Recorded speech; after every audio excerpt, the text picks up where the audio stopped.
This is the Best Friends Ask Why podcast with Aaron and Dylan.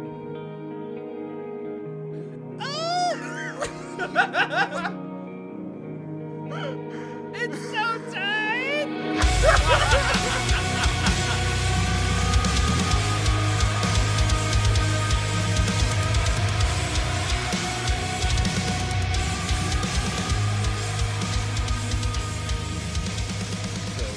This is our first episode of the podcast with guests. Woo. Mike, thank you for coming. Yeah, of course. If you're watching this on video, you see how beautiful Mike is in real life, or on camera, I guess. Or Real life camera. You can hear his fantastic voice. Mike, audio. we've been friends for a really long time. Yeah, since like middle school. Yeah, we took a couple years off.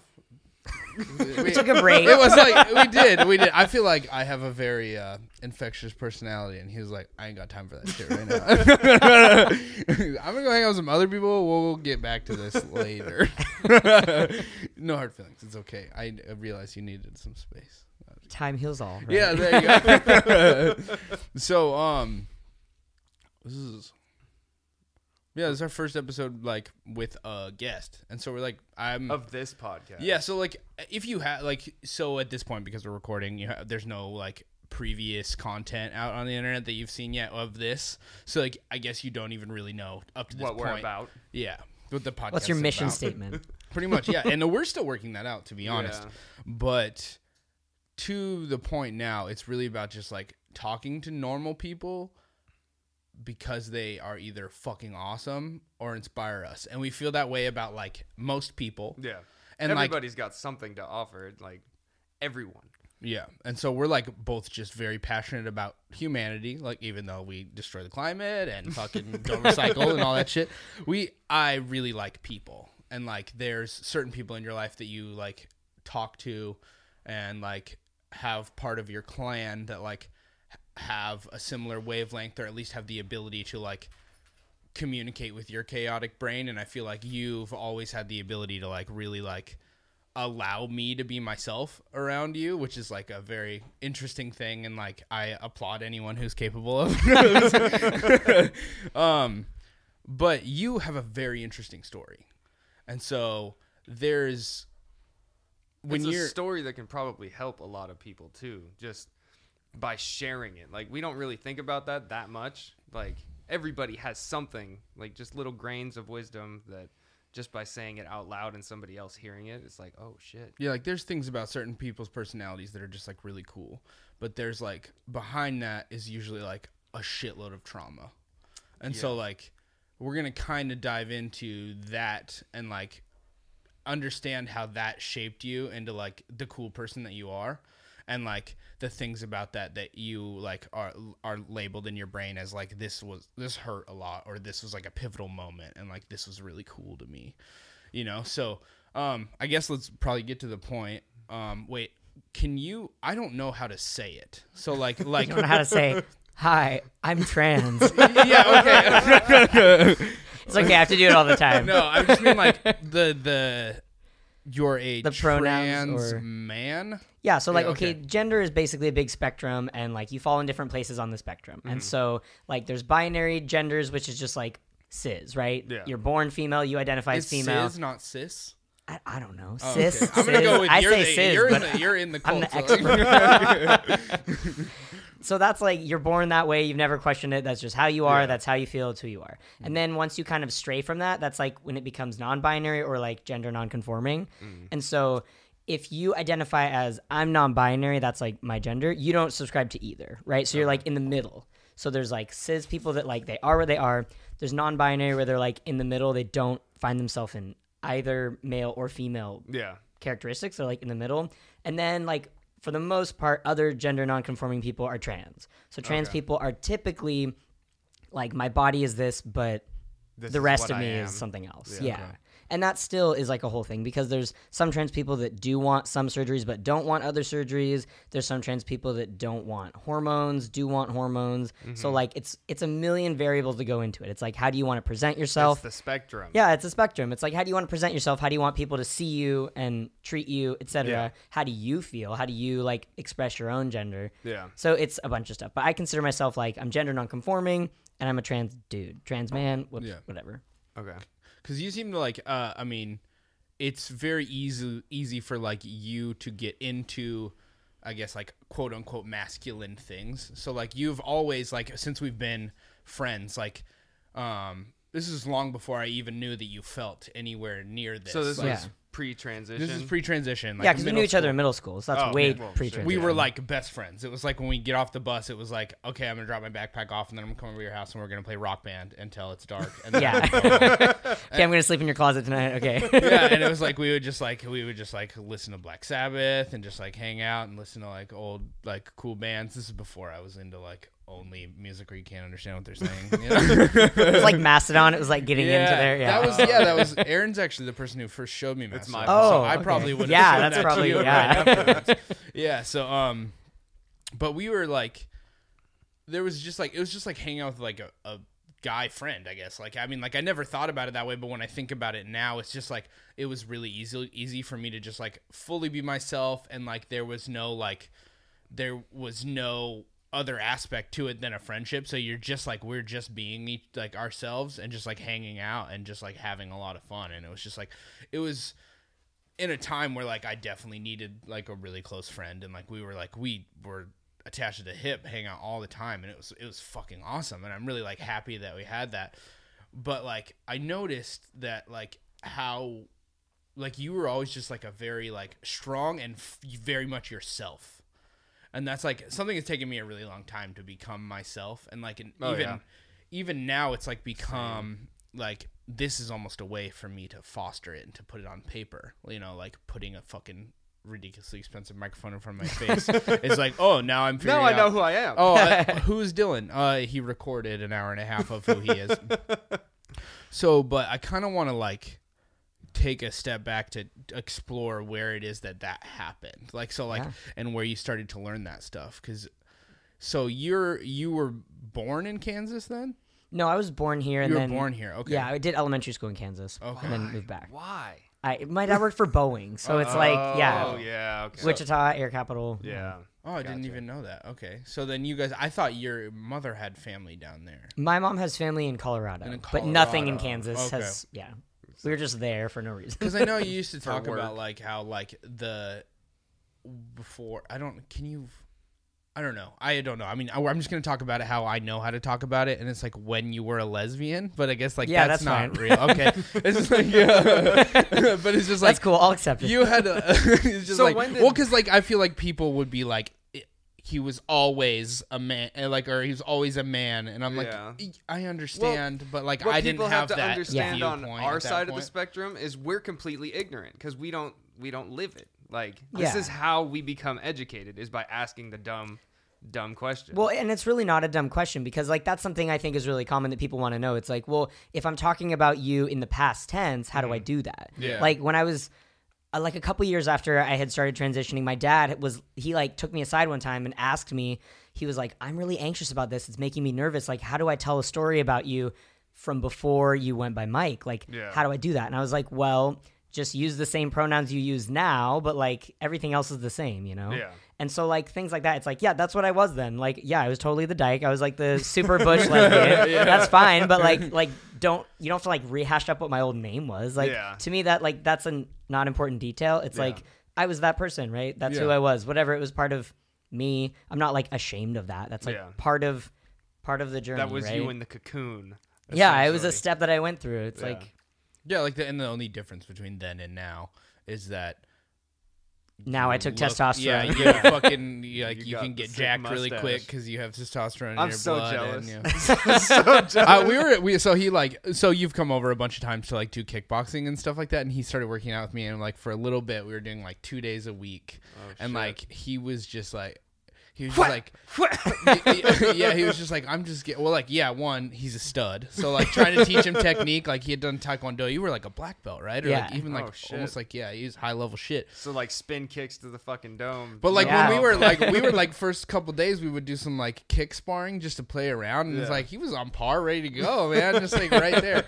But he was, like, gaining muscle mass from, like, just us not even, like, lifting heavy. Like, we did a couple circuit times. That's true. And he was getting jacked fast. And I was just like, oh shit. And I was like, do you think like that's because of like the tea? And he's like, I don't think so. And I'm like, yeah, it is. Totally. Yeah. And he's like, I always feel really good right after I shoot it. It's like, well, if you're shooting it on Monday, then you should probably work out on Tuesday, Wednesday, Thursday, chill for the rest. Just get stacked. So back to the back to where we left off. You can go. You can take it. Okay. So your parents, before middle school, you guys moved to Kansas because your dad was working. Yeah. This was at the time, like, when you were that young, let's just stop there and just go, like, when did you start having feelings of, like, I don't feel comfortable? Well, I always felt like something about me was different than everyone else I knew, and I didn't have words for it as a kid. Mm-hmm. And I was constantly being told things like, I can't do that because I'm a girl. I can't do, like, I really wanted to be in the Boy Scouts. My dad was like, sorry, man, like, it's not, that can't happen, you know? Or like, I really wanted to play football, or like all these things that was always like, you can't do this because of that. Yeah. But I didn't have words for it, and I didn't even think it had to do with my gender at all, because it really doesn't. I mean, it's just about your interests. But I was like, man, something about me is different. Like, there's something, like, I don't really connect to any of the like girls that are my age. Yeah. I'm not interested. Girls are bitchy as fuck. Like, that's a hard. But also I had older sister. And so it's like, I didn't see anything about myself like related to what she was interested in, or like how she acted. So it was like, there were always things I was like, man, something about me is weird. Something about me is different. Yeah. And then I don't remember exactly how old, probably like 7 or so, when I like, someone had like brought up what a sex change was. Yeah. And it was the first time I'd ever even heard of that term. I didn't even know what a gay person was, right? Yeah. I just like, someone had mentioned like what a sex change was. And it wasn't even like me being like, that's interesting. It was like, that's me. That's what I'm doing. Weird. Check that box. But like, I still didn't really put the pieces together. Yeah. So for years it was still like, okay, something about me is weird. Oh yeah, there's that thing that like, I'll just do that when I'm an adult. Right? Yeah. It wasn't like something I thought I needed to do at the time. Yeah. But then once puberty started, call it puberty 1 because I did puberty 2. So when puberty 1 started, it was like the worst. That was when I was first being like, I'm so uncomfortable in my body, and I had a word for it and I knew what it was. So like in middle school was when that was starting. It's like, oh my God, like I hate so many things about my body and I don't know why, but like it's because my body's changing, so it has to be that. So like because my body's changing and becoming like feminine, that must be the thing I'm uncomfortable with. Okay. Yeah. Well, I mean, I fucking hated my body when I went through puberty, so I imagine it's like times 2, because at least, if not worse. If not it was worse, like I don't know if Dylan remembers, but like in middle school, I literally only wore hoodie sweatshirts that were super baggy. That I would always. It was a Coheed one, right? Yeah. And you wore it all the time. Yeah, and I would always pull them like this because I didn't want anything touching my chest, because I like hated the fact that there was something there. Yeah. So I was always like uncomfortable and like couldn't sit still because like I was just. See, I was just fat, so I would just walk like this to cover my tits. Yeah. But that's I still have those. I just let them. I was fat too, so I didn't wear jeans, like actual jeans, until after I got out of high school. Like I just wore cargo pants or cargo shorts because I don't know why, but I thought I had fat legs or some shit. But wow. Yeah. Yeah, but like, so I want to like. The thing is, maybe I'm just like really good at blocking out trauma and like. No, same. Yeah, but it's just like that's how we survive. I don't remember, even though we were spending like at least 5 days a week together. I would say, like, you think we were spending like totally all the time, like if not more, because we would usually hang out on the weekends too. Yeah. So it's like that's prime bro out. I don't remember that ever coming up. I never talked about it. I never told anyone. Yeah, so it's like the change between nowadays, where it's like when I walk through Fred Meyer, I can see like 2 people who are like noticeably trans, and they're just like in their skin, and they're just like being themselves, and it's just like versus like literally like how many years ago was that? Maybe like I'm 24 now, so 10 years ago, maybe 9 years ago, you just didn't feel comfortable talking about that at all, even though you lived in what seemed to be like a very loving home. Like your dad's the nicest fucking guy. I mean, and my family is so loving and so accepting and like really progressive thinkers, but like I still just didn't ever want to tell anyone. I was like horrified of what someone would think about it, because I didn't know anyone that was trans. I mean, I knew that my dad was cool with gay people because one of his really good friends growing up was gay, and he told us that as kids. He was always like, and by the way, sometimes a man loves another man, and that's okay, because my friend in college did that, and he came out to us during a roller disco party. We're like, okay, Dad, that's cool. Like, cool. Super high party gay friend. That's awesome. Oh my goodness. Yeah. So like, what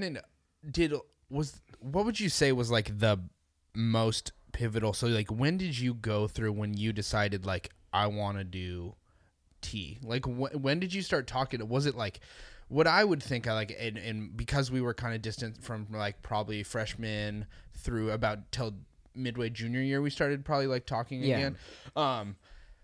I would say just because of Jackson, of how I know of it, and just my own like ignorant mind, that like probably interacting with people like Guffey and stuff like that would be helpful in this scenario. Like, who were the people that like made you feel more okay with being yourself?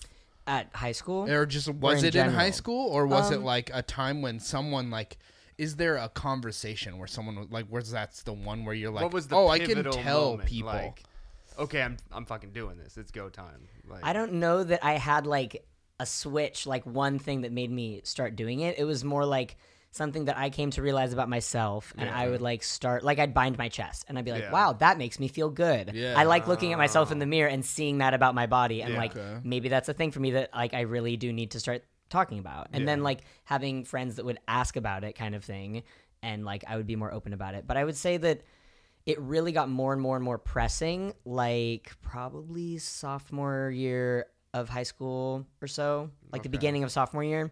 And I was dating someone at the time who wasn't really cool with it. So that became, so it kind of went in waves. It was like, I was kind of being able to try and voice this, because I had a bunch of lesbian friends at the time, right? Like, and I was dating someone, so we were like in a lesbian relationship or whatever.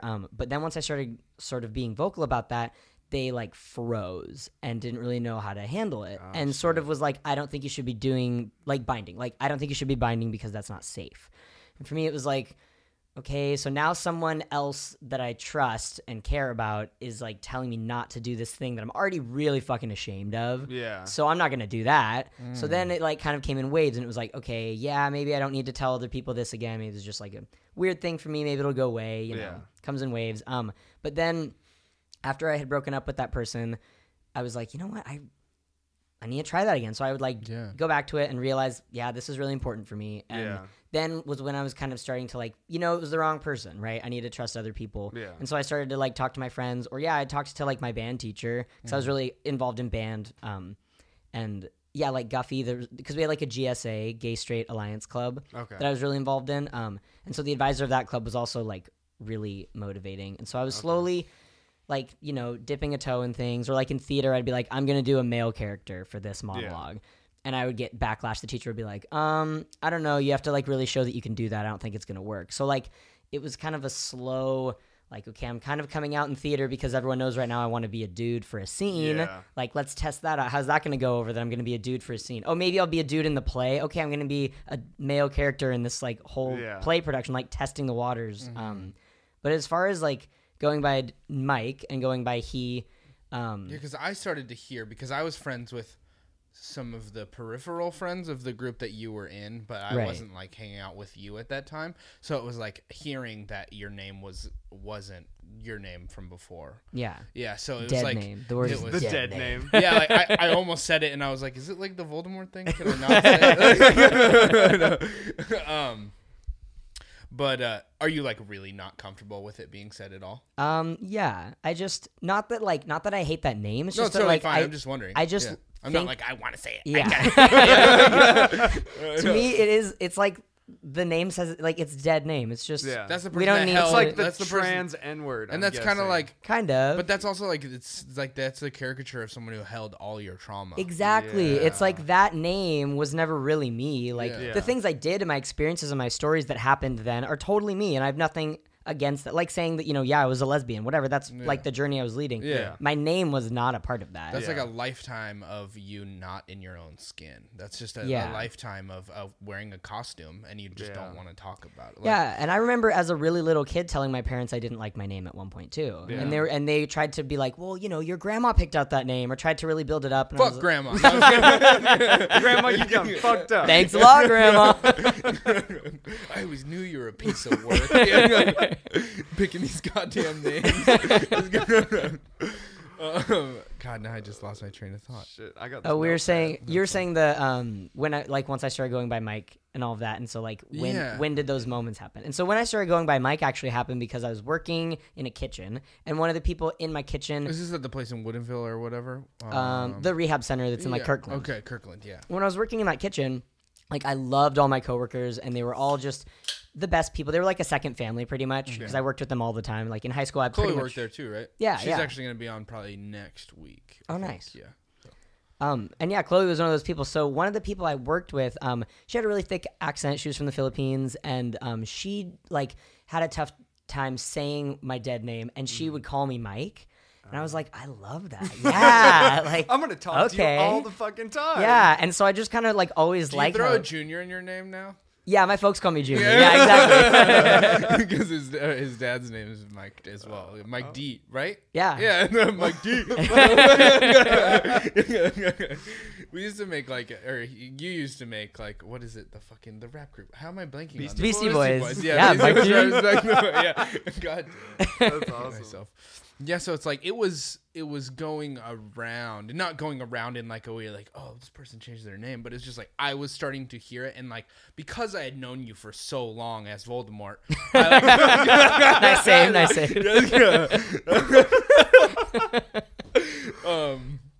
I had known you for so long as that past character. It was I had to relearn something completely, and so it's it was almost helpful that we spent some time away. I imagine it would be. Yeah, because we grew up with our grandparents. My grandparents are very conservative. My father has typically exactly what my grandparents feel, and I had to go through a process of completely reformatting my views on everything. I'd say my views are very organic at this point and have nothing to do with a certain person being this is how you should feel. It's typically all based off my own just consummation or consuming of content and stuff like that. So I would have hoped that I would have been helpful in the here, you keep talking so I can shut that door. Oh.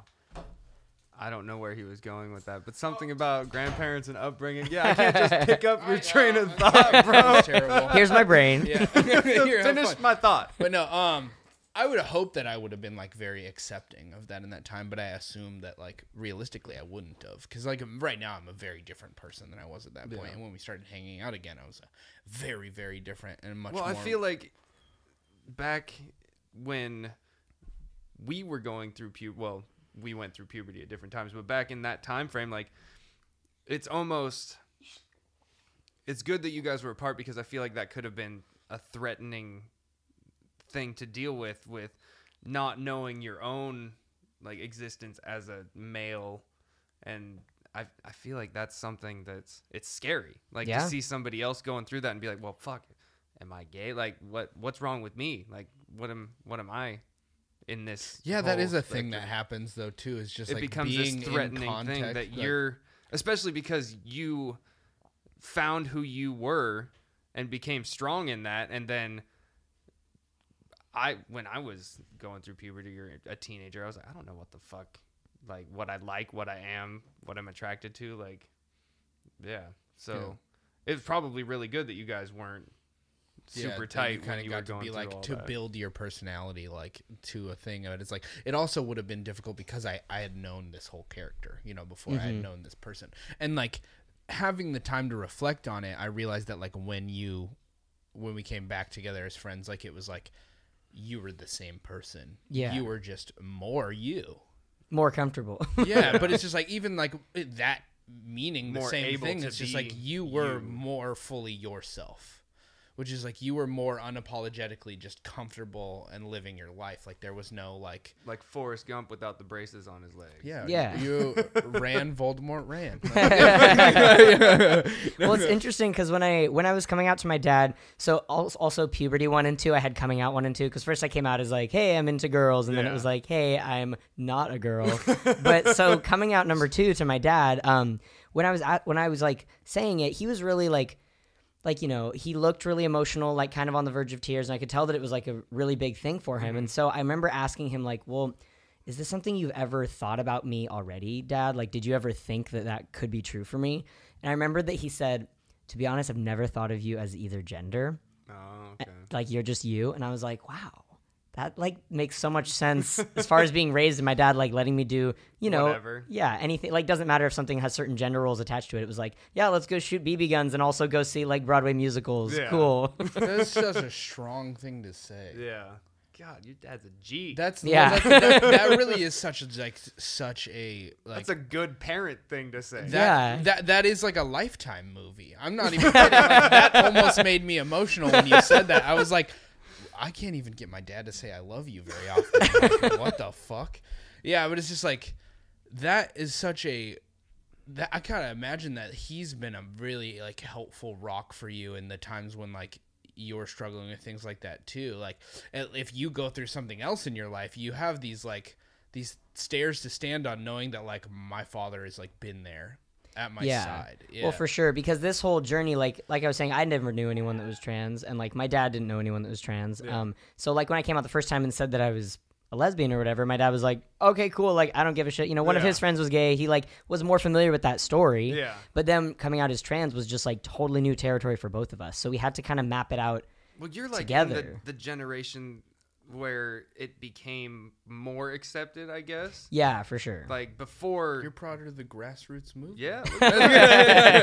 Before that, it was like even less well known, or it was called a sex change. Yeah. It was. It has a completely different word. It wasn't even the same narrative. Like it's completely different. And like that's kind of why I wanted to do this podcast, is because there's still a lot of people that I'm sure that will listen to this podcast, like people who come from like when you were in the military still, and like maybe you have people from there, and it's like there's still a lot of people that if my grandma ever gets a hold of this, it's like these people just don't think this is a real thing. Like there's people on the planet that just like, because of like the over publicizing of like a lot of the more ridiculous versions of it. Yeah. You know, when like things go off the rails and people start talking about the weird foxkin shit that makes you super angry. Oh, otherkin. Yeah. Yes.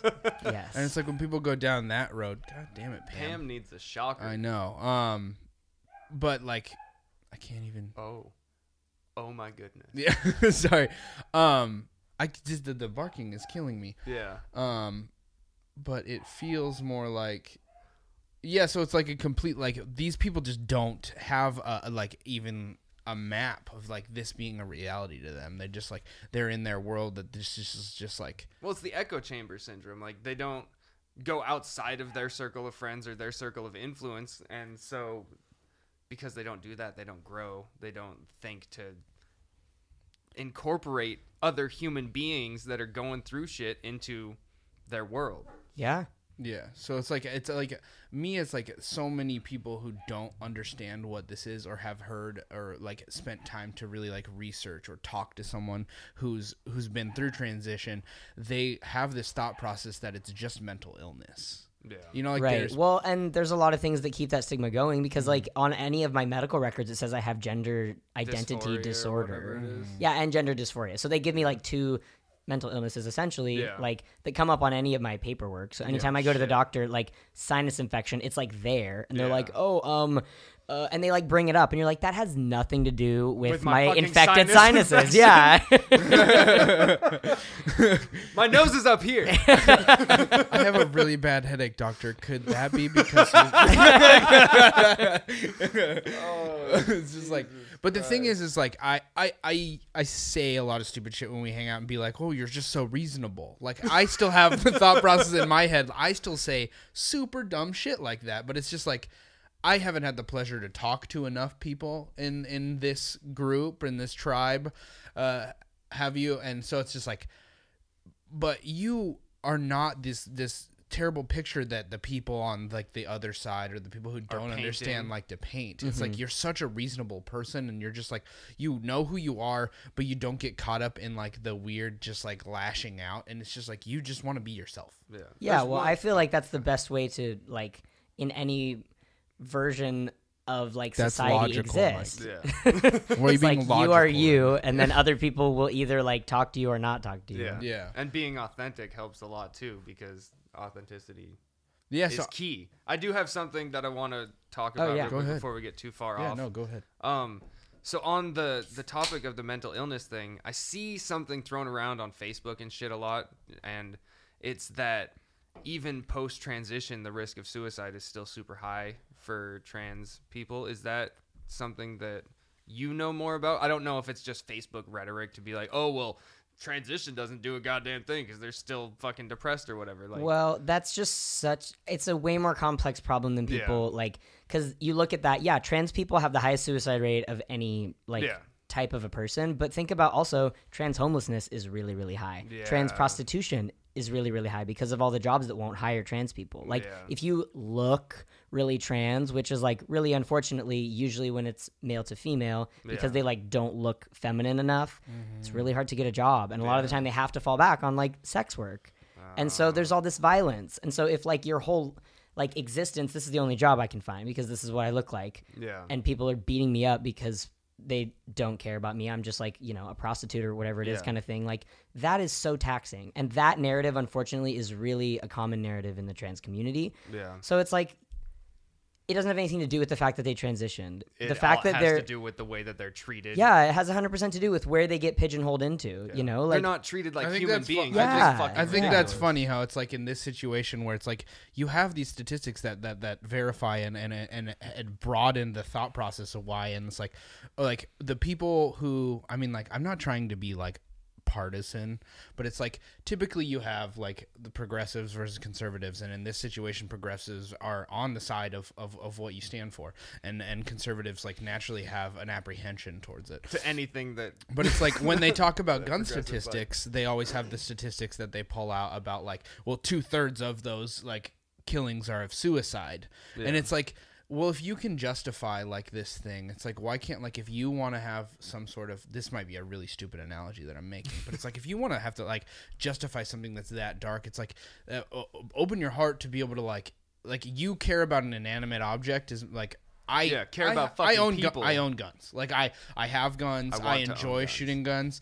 Like it's fun, but I also really care about the safety of it. And it's like, but if you care about an inanimate object more than you care about like people who are literally like without homes, and like go through the same thing that you felt when it's like you didn't feel comfortable in your own skin for the better part of your life at this point. Up to now, it's still the better part of your life that you were living in a skin, and they don't have the ability to, like, it's just like, oh, who fucking cares about being that? Like, and that's, I have a problem with that kind of thing. Well, I do too, because like the transition thing too is just, it's such a sexist way of looking at trans people too, because like saying that, oh, well, after they transition, whatever their definition of transitioning is too, because that's a whole other thing. Some people will say that you haven't transitioned unless you've had like every surgery and all of that. And so saying that like after that stuff, oh, there's still mental health problems, there's still this and that. And it's like, why is that the measure of it? Not all trans people even want all of those things. So like, if that's the only way you know how to measure it, someone that's like,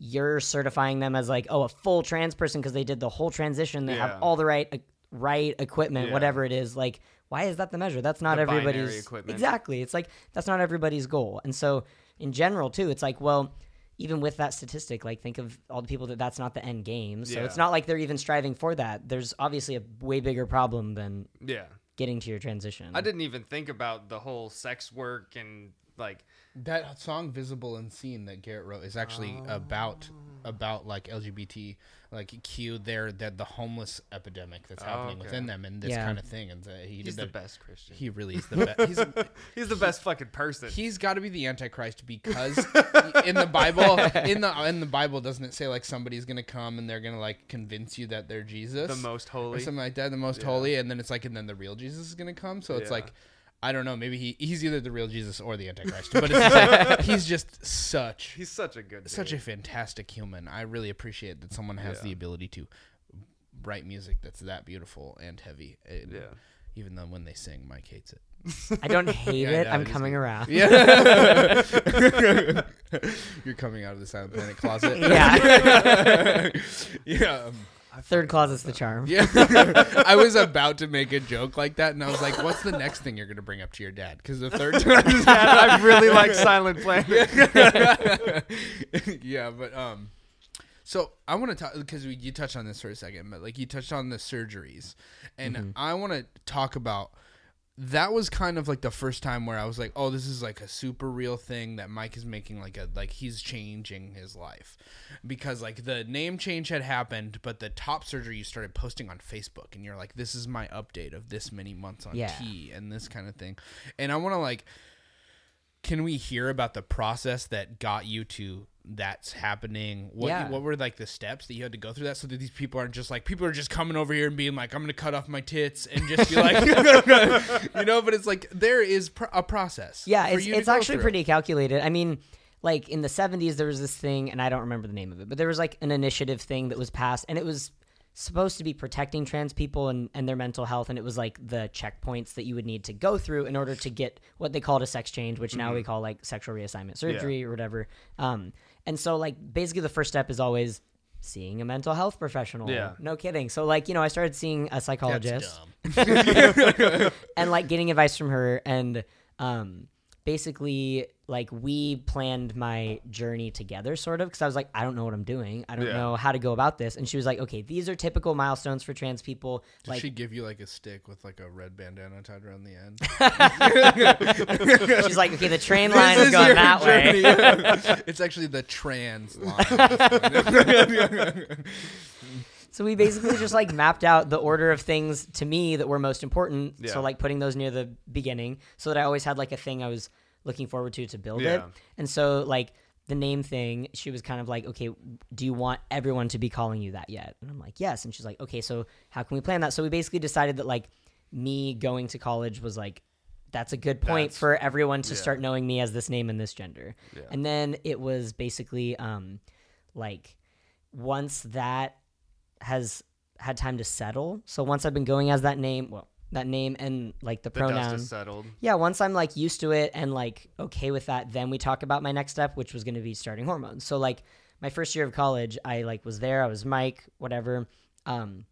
I still had to live on a girl's floor in my dorm, but everyone knew that I was a dude, and like it was a thing that everyone was aware of. And I asked if I could use the guys' bathrooms on the floor above us, and all of the like guys that lived on that floor who knew me were like, of course, like we love Mike, that's not an issue. Yeah. But then the university made me have a meeting with was that Western?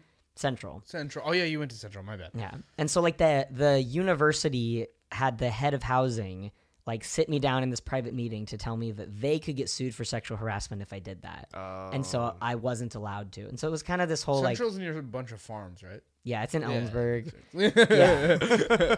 And like they did offer, they're like, we do have one dorm on campus, one dorm. So that was like a floor of a building, I think, that has gender neutral options, like where you can live with someone of the other gender. But it was already like, a month into school. I would have had to move in the middle of college, and it was just like, okay, no, that's not being very equitable. Yeah. But anyway, so like it was a year of me living as that and like settling and how it felt, right? And like having checkups with my psychologist and letting her know how things were going, things like people misgendering me because I was still really small. I mean, I'm small now, but like I was smaller and like my voice was higher, and so like people were still misgendering Your me. voice has changed a shitload. I know. And so people were misgendering me all the time because I just looked stoked about that. I know. Now you just have like a really smart NPR voice. Yeah. Like you have like one of those ones where you like review books that are like nice. Books that no one's heard of.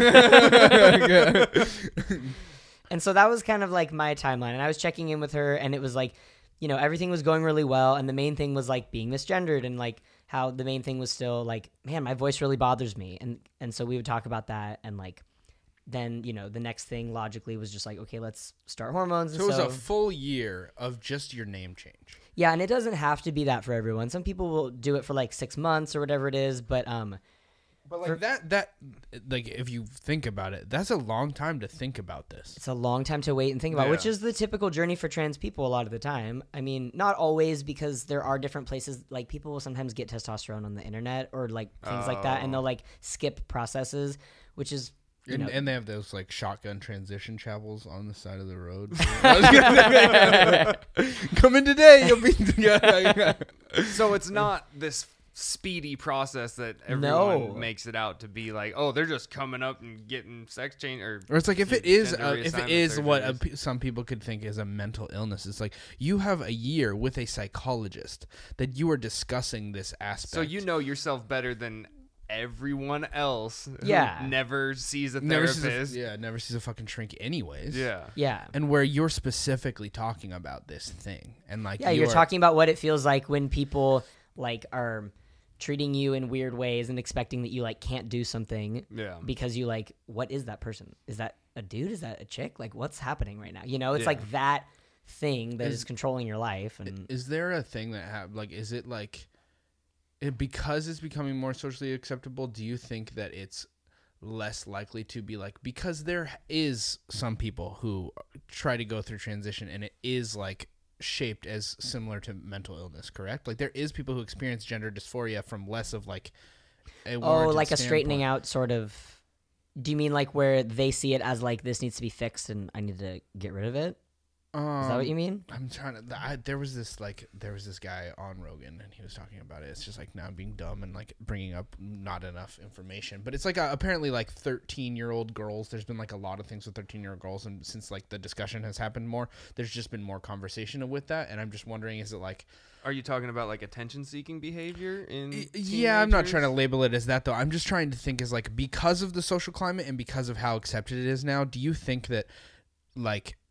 Was there almost like, I know it's stupid to say, but it's like, is there, I'm just so ignorant about it. Is there like a testing scenario of like, what kind of questions does your therapist ask you to be like, do you really feel this way? Or are they just like, do you just walk in and you're like, hey, I'm like, I want to transition. And they're like, I agree with you. No, they ask a lot of questions. Like, she would ask me things that I was dysphoric about. And I was like, my voice, you know, my chest, like, in some ways my size, but that was more, it's not that I don't like my size, it's that like, because I was like small and being seen as like I don't really know how to put words to this, but it's like I often felt that people would kind of label as like I couldn't do certain things. Yeah. And so like on top of like having a higher voice and like being labeled as female and whatever, like I was also small.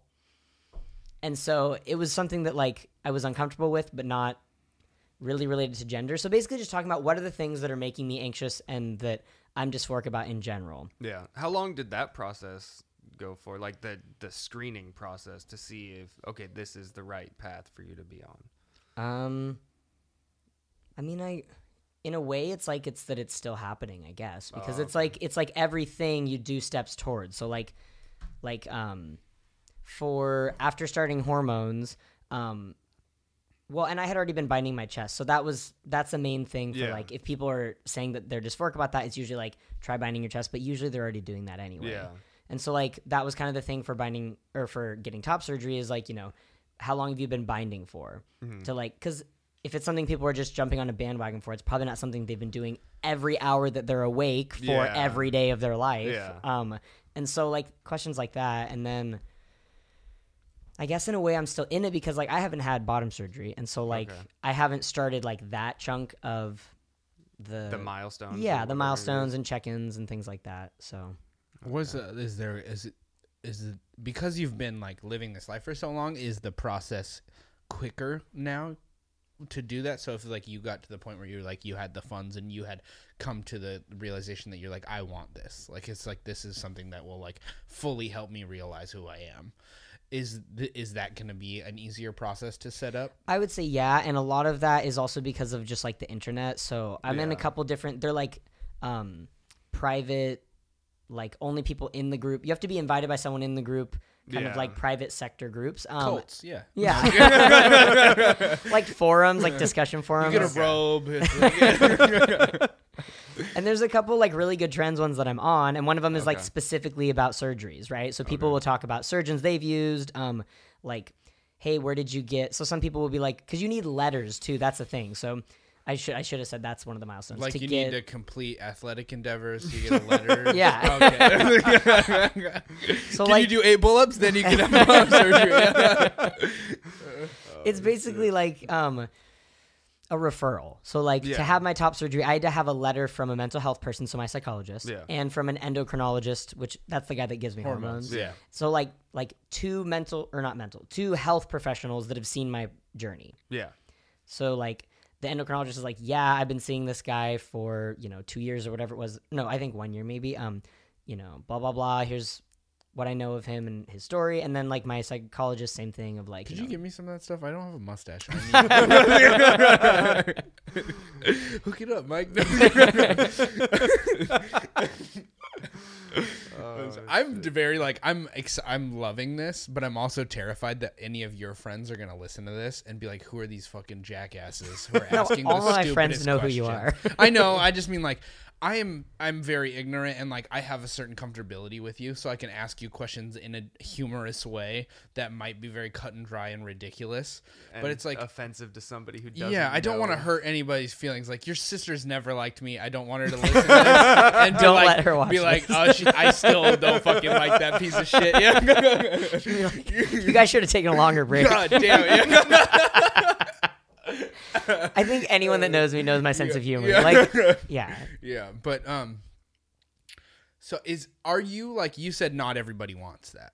Do you want bottom surgery? Is that an okay question to ask? Yeah, that's totally okay to ask. That's something I think about a lot. I do want it. I just don't know like when I want it, essentially. Because like one, science. Like there's certain things that will get better that aren't super great yet. So like to me, I don't know that I want to get like as much as I want it. I don't know that I want it right now because I think I'd rather wait till because there's like two like really awesome sounding procedures that only like one surgeon does that are like brand new. So like once those are more frequently done and more like and so it's like you and found more you people know how to found do your them. like soulmate and she's like I really wish you had a dick and you're like all right, here's the time. it's more like I'm looking for my dick who is my soulmate. I'm waiting for the right penis. For the doctor. He's just like flipping through catalogs of dicks. That's it. That's the one Right there. Mike, that one's black. I don't care.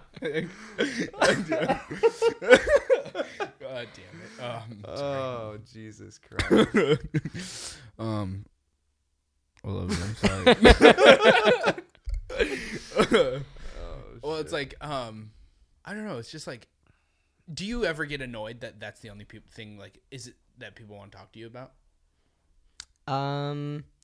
Maybe it's just I am the only person who only ever asks you fucking questions. No, I actually like when people ask me questions because, like, I feel like if someone's thinking something and they can't say it, then they, like, feel awkward about it. Yeah. And so then they feel like it's this big thing. Yeah. Like, I'd rather someone just ask me, like, whatever it is that they're wondering. Because everyone, I mean, I didn't know any of that stuff before I started, you know? I didn't. Yeah.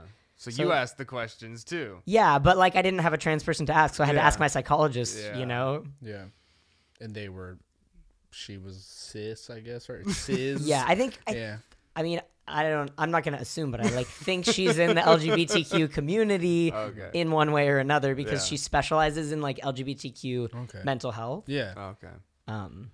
Yeah. She could totally be a straight chick. I don't know. I just love these guys. They're so interesting. Yeah. She's just like writing like her thesis about stuff. No. But no. What I more meant is like, do you ever get like? I ask a lot of questions about it. Like I always do whenever we hang out. Like we'll talk about stuff and then it'll get to like trans politics or just like LGBTQ stuff in general. Cause it's just like, I don't know anything about it. And like, I want to know more about it. And it's just like, cause I want to be as broad of a human as I can. I want to know the feelings of people.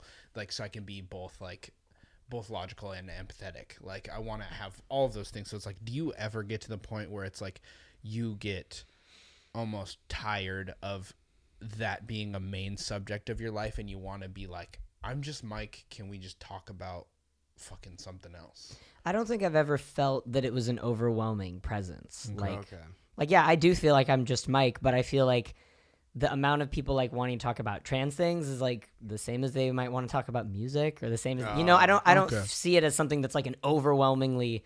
Well, I'm sure a lot of your other friends that you hang out with like more often are probably less. They were there possibly for the journey, and so it's less of like a. Well, that's true because everyone in college saw me going through it, and like. Yeah. Yeah. So they weren't just like, "How are you today?" Because they see you every day. They're just like, "Oh, you're just Mike." Yeah. So it's like it's just a really interesting thing for me, and it's like I feel like a lot of people just know of the people on the internet who talk about it and they get mad about stuff, and it's just the internet is just a fostering for people to be angry about different subjects. Oh, I 100% agree, and like it happens in the trans community too because there's a lot of like. So I know you hate the term toxic masculinity. No, I don't. I don't. Oh. I don't. I don't think it's a thing. Here's why. I think actual masculinity can't be toxic. Like it's not like real masculinity wouldn't be like that. Oh, I agree with that. We've had extensive conversations about masculinity. I don't like when it's used towards me. Because it's like a certain part of me that's just like probably some sort of cognitive dissonance where it's like maybe that's true and I do have it, but I'm just rejecting it so hard. And it's just like I don't want it to label me. No, I don't view you that way at all. To me, like toxic masculinity is like not wanting to ever have anything to do with feelings and just like only being like I'm strong and I'm completely like impervious. I'm the Iron Man. You know what I mean? The difference is what he's talking about is that title, toxic masculinity, does exist because it's the same way. It's like it is a thought that people have formed. So it's toxic masculinity is a thing because what they're viewing is what they're labeled it as. So it's like it becomes a reality because masculinity, while what we feel it as like we're trying to be these Renaissance men and these people who are like trying to be like just full-bodied humans and like we happen to be male, but we like use our masculinity as like a form of strength. Yeah, which is normal. That's like a good masculine. Yeah. So we get to be like the thing that I don't like about it is it's used as a broad spectrum attack a lot. But I mean, words are nowadays in general. But I feel like that's just you're being a macho asshole. Yes, I 100% agree. You don't need to attach.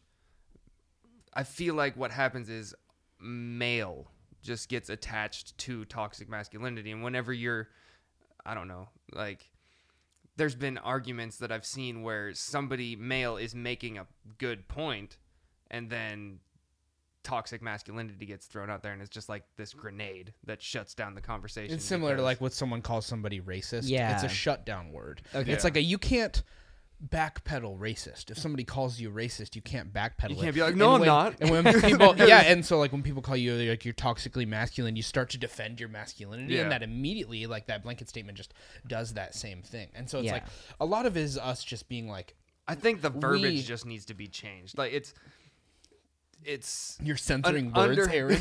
No. I'm not censoring. I just think that instead of it being a blanket assault, it needs to be you're being a fucking asshole right now. Like everyone has asshole traits. I have a huge problem with asshole being a positive personality trait. Oh yeah. When people on Facebook go like, I took a personality test and it says came back asshole, and they post that and it's like, what part of you wants to be negative? Like part of the internet are you guys? Oh dude, we just watch it all. We watch it all. Yeah. Just love the assholes. Brown eyes. All the groceries. What are you gonna eat if you're not like good? But it's just like, but that was just my 2 cents on toxic masculinity. I think also the way that we just like immediately you say the word toxic masculinity and we go on this tangent about it is because we in our personalities use the word masculinity as a source of strength. Well, I do too. I mean, that's like what got me through things is like these are parts of me. I'm a masculine person. Yeah. I want to like support those parts of myself. Yeah. And so like when it becomes labeled as a negative, it sucks because you're like, that's my like that's that thing I'm shooting for. Like that's my crosshair. It's like that's what makes me feel like a full man. And like masculinity to me represents like the balance of strength and emotion. Yeah. And like, but that's because you know what the word actually means. Yeah. Most people are just like, oh, I'm gonna like beat up a macho asshole. Yeah, and like that's something that I've noticed like is big in the trans guy community because Really? it's like it's people that have been denied their masculinity for years, and then they finally get to their masculinity and they're finally seen as male, and like all they want to do is like, I'm gonna be a bodybuilder who's like I have to be the most masculine of everything, and they're like assholes about it. Like they'll deny all these parts that are like a huge part of being a human, and so like part of one thing I've been seeing more lately is like whenever people are talking about their surgery, they're almost like afraid to say that anything negative happens in that process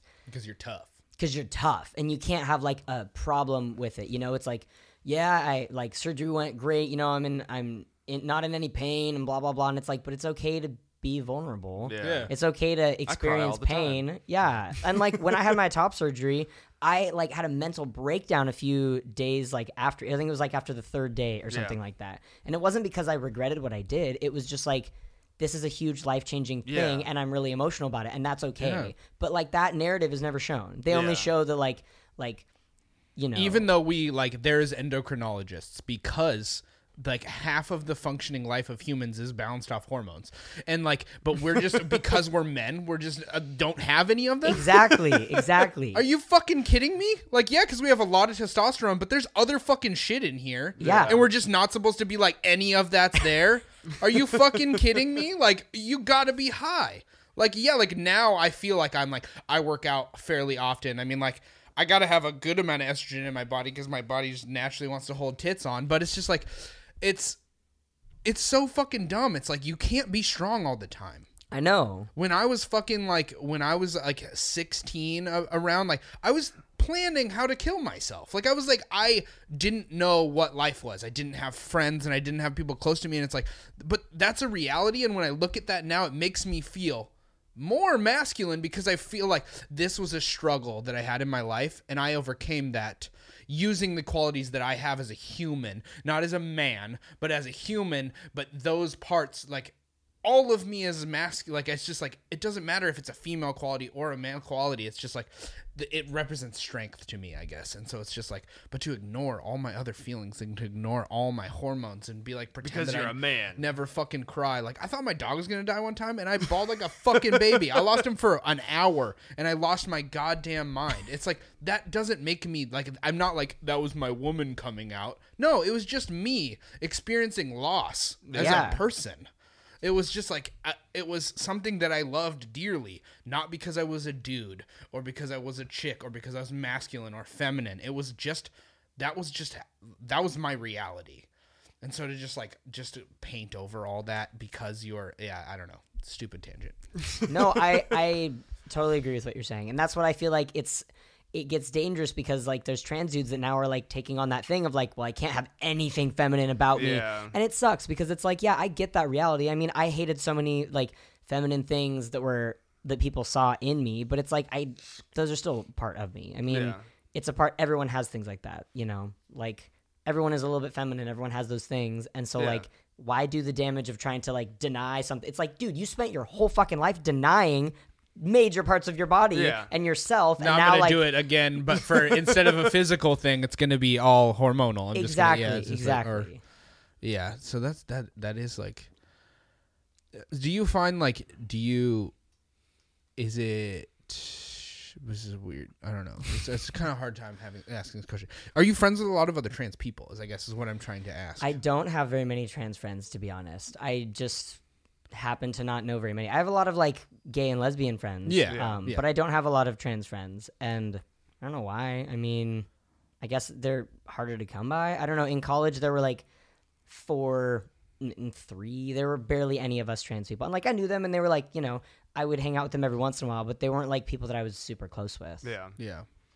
And you don't all know each other, isn't that? Yeah. I think that's funny too. Is like people just naturally would be like, "Oh, you're trans. That's a personality trait," but it's not. Yeah. No, it's not. You don't have to be friends with all people who are trans, and it's like you might have similar interests. People do that with fucking everything. It is with everything. Like because I was in the army. Well, because I was in the army, people be like, "Oh, do you know this guy?" And he's like, "He's stationed in a different fucking country." Like, what makes you think I would know him? But yeah, I do. Yeah. Yeah. But it's just like.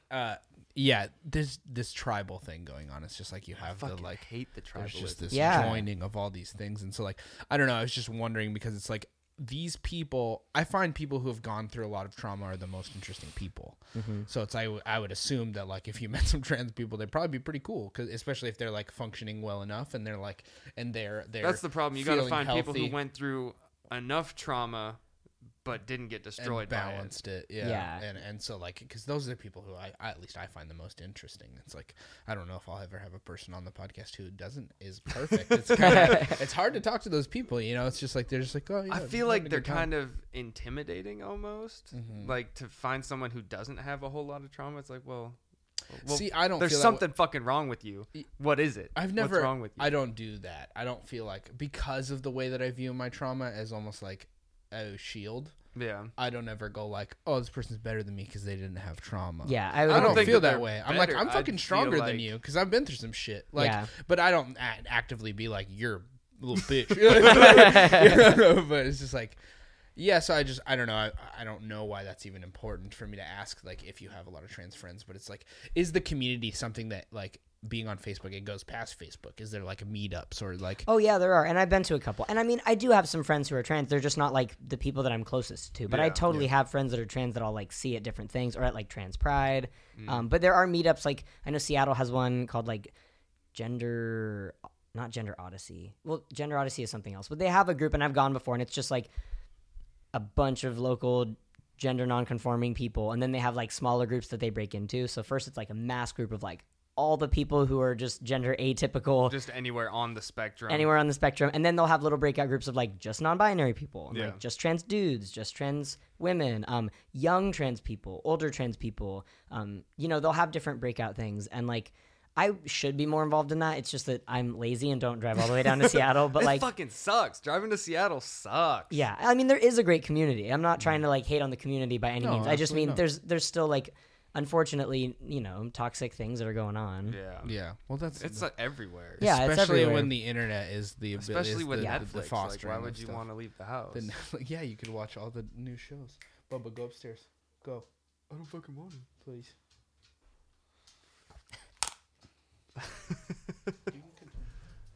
I don't remember what I was saying, but I don't like driving to Seattle either. Like we just went down there for a show the other night, and that sucked. I mean, the show was great, but the drive sucked. Yeah. That's all you can talk about when I'm not on the microphone. Well, is about traffic. The dog broke my train of thought. I know. It does do that. There's certain things that's like I'm definitely excited to up the level of the room so that like there's a door less that shit stays happening. shut? Yeah, that'd be great. Is there any other questions or like things that people typically misunderstand about being trans that you like wish they did know more? And they like when you ask a question where you're like, this one should be more well known. The main ones I think that are big for me are like the dead name one of just like paying respect to that. Yeah. And not being a dick about it, because Yeah, I feel not like being a there's dick people about who it. are like, well, I don't give a fuck. I'm gonna call you whatever I want. Exactly. Yeah. That shit is hella annoying to me. Yeah. Like when people being like the pronoun thing where people are like, I'm just going to call you this. Like, I don't feel that way. Like, I think that people who change their pronoun or like have a different pronoun, I think you should give people reasonable enough time to understand that and form a habit. Like, to be able to like, There's gonna be took like, a long time for me to be sorry, like, I meant. yeah. Like, and to not get mad at people for a bit, like to have a grace period. Yeah. Where like you have the ability to learn that. Well, you But can when also people are tell just when like, somebody's "Fuck you," being a fucking asshole Yeah. about it. and Like when people somebody's call like, you "Oh, it." shit." Yeah. That's Yeah. whack. That's the Fuck, worst. Yeah. That's happened? Yeah, there was a guy in high school that would call me it. Oh my god. Who was it? We can go beat him up. I've seen how you kick. Let's go fuck him up. What now? Who's it now, motherfucker? I'll yank you into the fucking sewer system. We all float down. Tear your arms off like Georgie. Oh my goodness. Fuck.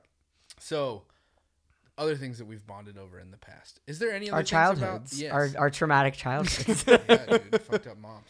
Sorry, mom, if you're listening to this, but you had to work through some stuff. Yeah. But there's other stuff that, I mean, like, is there any other thing about this topic that you feel that's needed to be discussed, or that you would like to have more? I mean, Aaron has those 2 questions that we can get through before we like move on to some other stuff. But, I can't think of anything. Really? Well, we have hit an hour. Have we? It's been an hour. We can keep going. I don't mind. I mean, like, I would mind if Mike doesn't only have to talk. Well, yeah, about but I'm just saying you don't have to. It depends if Mike wants to cut it. To. Yeah. You're having fun, or you're doing okay? No, yeah, okay, I'm doing great. Yeah. It is weird where you feel like when there's dead space, and you're like, oh, I gotta say words, otherwise nobody's gonna hear anything on the microphone. But it doesn't fucking matter because we're just hanging out. Yeah. With professional microphones and headphones on, like fucking weirdos. But you like metal too. I do. You are one of the strange humans who accept the links that I send to you. Listen to this pig squeal. So, have you listened to the new Silent Planet album, the whole thing? Yeah, I have. You have. Do you There's some stuff I really like on it. Okay. Like Vanity of Sleep is totally brutal. Yes. There's Shit. like that Something little about Eternity. fill that changes. Oh, the New Eternity is so dope. So good. I sent you that one, and you're like, I don't know how I feel about the singing. And then that was the first one you sent. Yeah, you have to give me a grace period. I know. If you get a grace period for pronouns, I get a grace period. You fucking piece of shit. No, like I was saying then when you text me later, I was surprised you didn't say that you liked After Dusk. I do like that one too. Yeah, that one is super heavy. Yeah, that one is like straight up gnarly. I still think Lower Empire. Low Empire. Is really good. Yeah. Low Empire. That one's one of my favorites. Yeah, you should watch all those track by track analysis that dude on is YouTube. He breaks down every song and like what he wrote it about. It's just like so goddamn crazy to me. We have yet to go to a show together, and we're going to Whitechapel in like a week and a half. Yeah. Right? Yeah. He doesn't want to go. What? I'm not a fan of like. Please just talk shit to him. Keep going. I'm not a fan of like deathcore. Like, just continue. The super. It's just just roast him. So I like the singing and the melody and all of that stuff. Aaron can sing very well. He can scream like really well too. Can't do lows like me because he's got the lows. I know. I got those. And that's why he likes deathcore so much. I like deathcore because it's a feeling. Like it's like it's so heavy. I mean, you said this when we were at the venue yesterday. It's like the downbeat when it just gets like so grossly heavy. It just makes me feel joy. It makes me feel like I can float. I'm just like, what is this world? Oh. Well, see, I like the dynamics. Like that's what I really like. If you can go from like super fluttery, sparkly, pretty shit, and then gnarly screaming gross shit, and then you just go back and forth and just weave this. Yeah, I like that a lot. I'm not against that. I mean I listen to pretty much any kind of music. You're a fucking music teacher. Yeah, I'm a music teacher. We never brought that up. I like how we just did a whole hour. We didn't bring up that you're fostering the youth of America. But do you ever be like, hey, little kid, listen to this Die Hard song?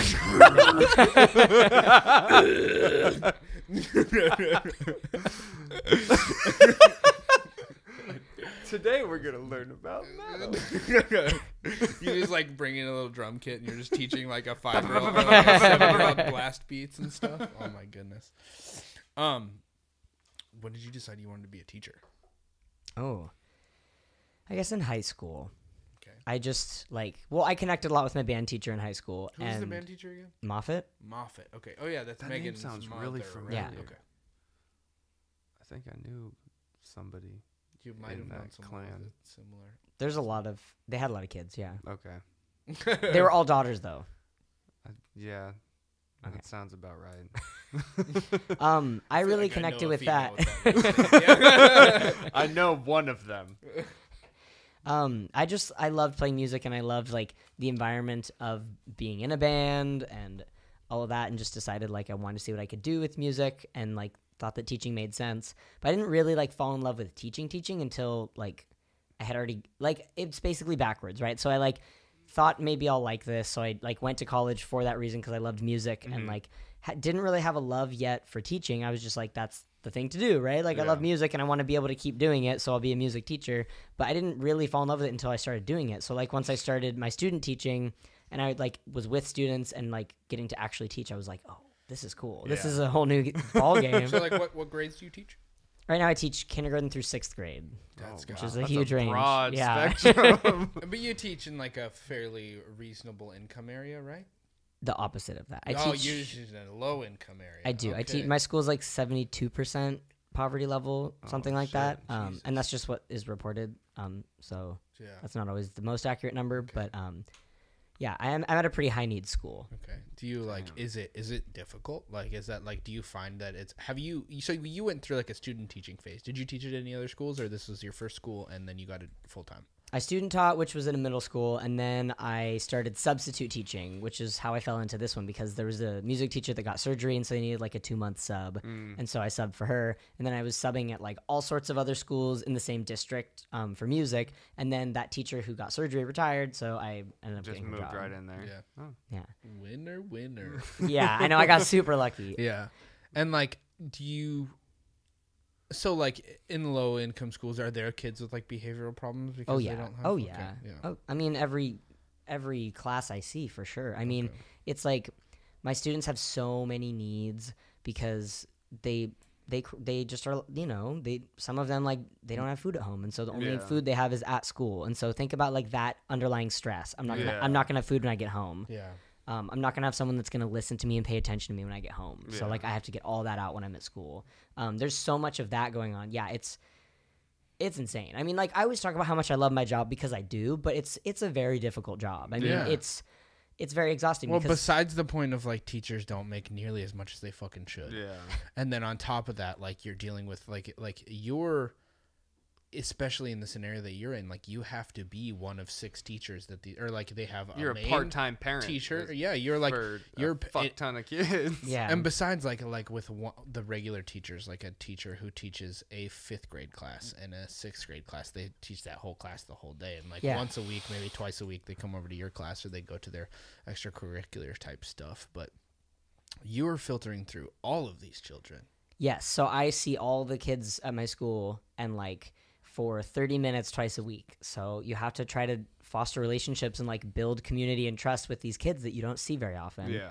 And who might not, like, they might be coming from a situation where they don't really have positive ideas of adults. So you're trying to like be this positive adult, be someone they can trust, be someone that like, that was always the thing when you're in school. You're like, I would love to be a teacher, be the cool teacher.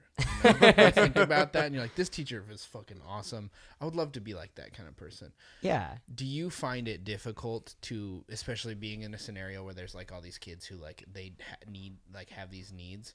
Is it difficult to be like an overall good teacher and find yourself getting distracted by really wanting to focus in on like certain kids that like really could use favorites? Your positivity? Yeah, it's a balancing act all day long, because exactly, there might be a blow up in a class where like that kid's not going to be able to participate at all because like they're obviously dealing with trauma, and so you're trying to figure out what can I do that's going to support this kid. At the same time, it's different when you're the music teacher. You can't be like, okay, like silently read for the next 20 minutes while I talk to so and so. Like, I'm leading the show, I'm the one that's singing the song, playing guitar with the kids. So like pretty much everything goes to a standstill when I try to pull away from moments like that. So it's a huge balancing act of like, I really right now need to talk to this kid and connect to this kid, but that means I'm leaving the whole class to not really, because they'll like try to keep doing the game, but they're they can't really do it. They'll get it for like one round and then they forget what they're doing. Well, all the parents probably think their kids have ADHD, but really they're just kids and they need to sprint like 8 miles a day. So they're filled with energy plus trauma. So you're just dealing with a bunch of batteries. Yeah. Exactly. So like, it's a huge balancing act, and like, I don't know. I'm still figuring it out. I mean, it's only my 2nd year doing it, and I feel like I have built a lot of positive community within my classes, but there's still tons of things that come up. There's still. Is it weird seeing these children and being like, these are all going to be adults one day? Yes, I would say yes, because there's some certain times where you're like, I don't know what's going on. Like, I hope that kid. Do you ever look at one and be like, I hope I was never that kind of asshole at one point? Oh, totally. Like, I mean, you have all those too. I do that with every kid I see. You're also just irritable about dogs yelping. I'm irritable about. I'm an old man. He's a cranky old man now. He's 31, and now we just gotta like pump him full of meditation and 5-HTP so he can stay calm. Yeah. Nice. Yep. It's like, well, I've also been alone for the past year, so it's weird reintegrating into society. Yeah. Oh, yeah. I'm glad you're a teacher. Me too. I mean, I I really do feel like it's the right thing for me. Yeah. I feel like I ended up doing the right thing. I just really wish that more awesome people were teachers. Yeah. Like, I feel like there's definitely a certain level of people who get into teaching because they like control. Yeah. I feel like that's always a possibility. Is like people like to be a leader. But then I also feel like there's people who just want to participate in like the way that you are. Like, you have a very positive mindset. You're very much yourself. You're like a very warm and enjoyable person, and like having that kind of personality as a teacher is like really cool, and I appreciate that.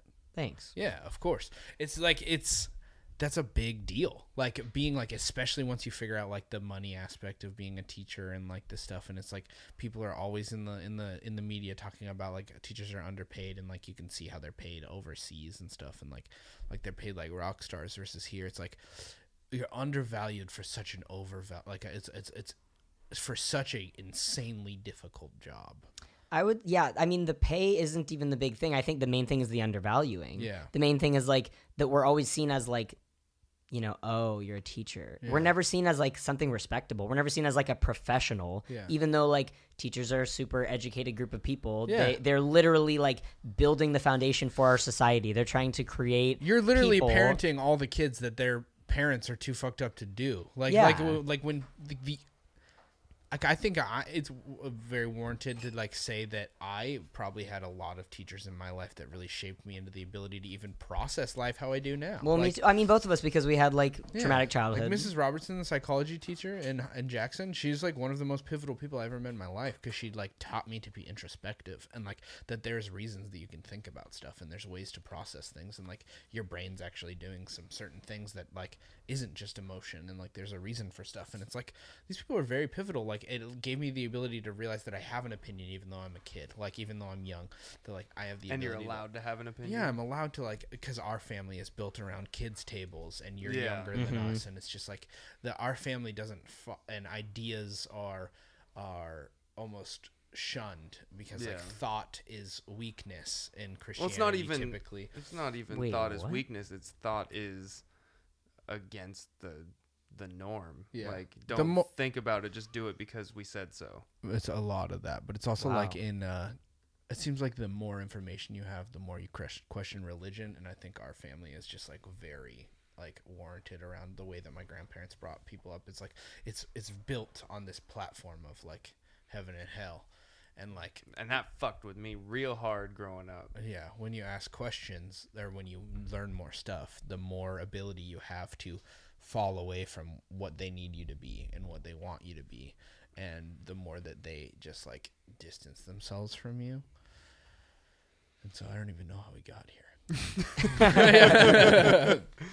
But yeah, it's like, so teachers are like a very, very valuable thing. Like they're severely undervalued. Yeah, that's what we're saying, is that like there's not a whole lot of like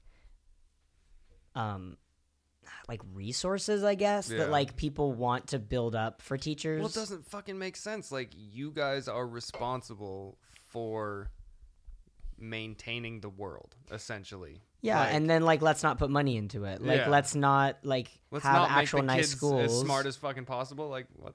Yeah, well, it's like you look at schools that are like falling apart, but there's nothing that anyone's going to do about it because, we need to repave that road. Sorry. We needed to, whatever it is. It's like, it's never seen as a priority almost, even though it really needs to be the priority if we ever want population. It is our biggest commodity. Yeah. It is our workforce. It is our future government. It's our everything. Yeah. It's really sad. It's a weird like cultural shift too. I went to a what's it called, conference, and one of the keynote speakers, she was I forget what like group of Native American, but she was saying this thing about how like in her culture the most important thing is that you plan for 7 generations out. Yeah. So you don't like do something unless you've thought about how it's going to affect 7 generations forward. Mm-hmm. And it was a teacher conference, right? So it's all these teachers that are being like, yeah, why aren't we doing that? Why aren't we planning for 7 generations ahead? Why are they not putting money into 7 generations ahead? And actually. Well, that's not even just for teachers, like with climate change. Exactly. And all that exactly. Shit. Like, why are we in this race to hoard a bunch of money and then die? Like, yeah. That's stupid. Instead of making like education and actual good jobs something that's so hard to get to. Yeah. It doesn't make sense to me. Jobs in general are just like a strange thing. Yeah. We're just like that's kind of what this podcast is overall about, is just like that thought process that like humans are a very interesting thing. It's like there's so much like we just haven't figured out how to word that. The world's so big now, and it's like so like every person is a cog, but it's like what I just want to tell is like how important each cog is. Yeah. And so it's how like, interesting and pretty each cog is. yeah, so it's like I'm very thankful. Thank you for coming today. Mm-hmm. Oh, of course. Like yeah. this is like I hope it wasn't too uncomfortable. It definitely had points where we're like, oh, what do we say? Like, you know.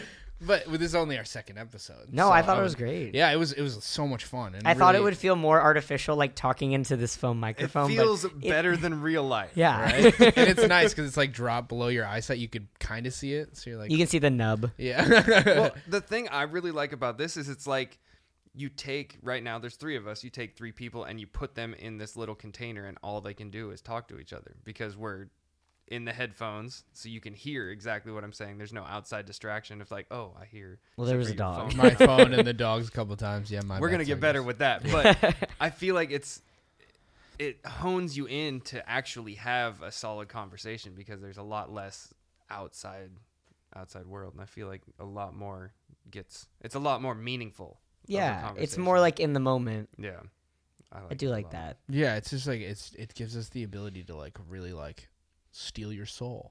We're gonna suck your soul. We're gonna put it on the internet. No, it's just like this is like almost like this is both for us, but it's also in like tribute to me appreciating you, like having you on. Like it's just like it's our friendship bracelet. Yeah, it's just like it's just like this is about like we're still working out the like the going like information of like what we're putting in our bio of like what this is about, but it's like it seems like this is like our and it's an exploration of like both interests and inspirations, and it's like people that just like and aspirations and yeah, it's just like stuff that shit. we don't know. It's just like I value your opinion and I value your personality, and I'm just like, and your journey. Especially, yeah, of course. Especially just as a human being, not even just the trans section. Yeah, it's just like you, in a similar way that everyone who's a friend to anyone, it's just like you realize that like a friend to a person is really just like I posted this thing on Instagram the other day, but it's just like if you think about it, like a friend is a person who, if you think about it the right way, is like just in your life to give love and to accept love from. They're dogs. Yeah, exactly. What about like being a mentor? Do you think that friends can't be mentors? No, absolutely they can, but I just mean like it is like a very pure. I think it's like the purest relationship. You're like volunteering. Family is something that it. Yeah, but it's like I'm volunteering to like give you pieces of myself in the same way that like a mentor, it just seems like slightly more one-sided. You're going to like learn something from the person you are like the mentor of, but it's like you are investing in them because you want to see them grow.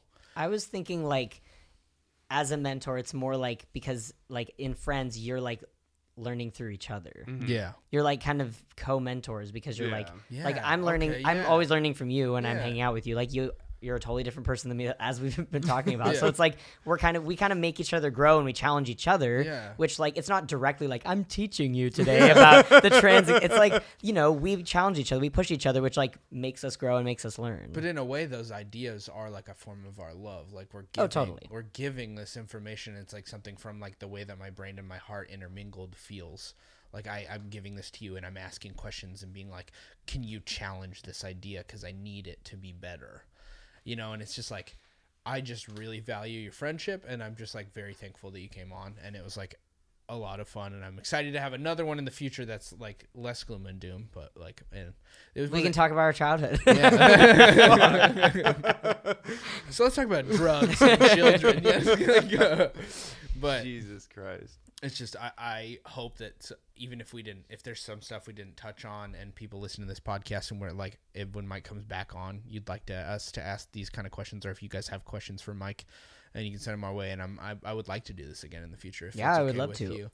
And it's just like, but I'm really excited that you came on. It was a lot of fun. Yes. And Thanks. No, I'm happy I did this. Yeah, it was fun. It's just I'm excited to do more of this. And that's a great thing. If people have like topics or questions kind of thing, it could be like, I'm not going to call it Ask a Tranny because I'm not but you know what I mean. Call it that. We're going to sound clip that. I'm not going to call it and play it with like a the next time you're on.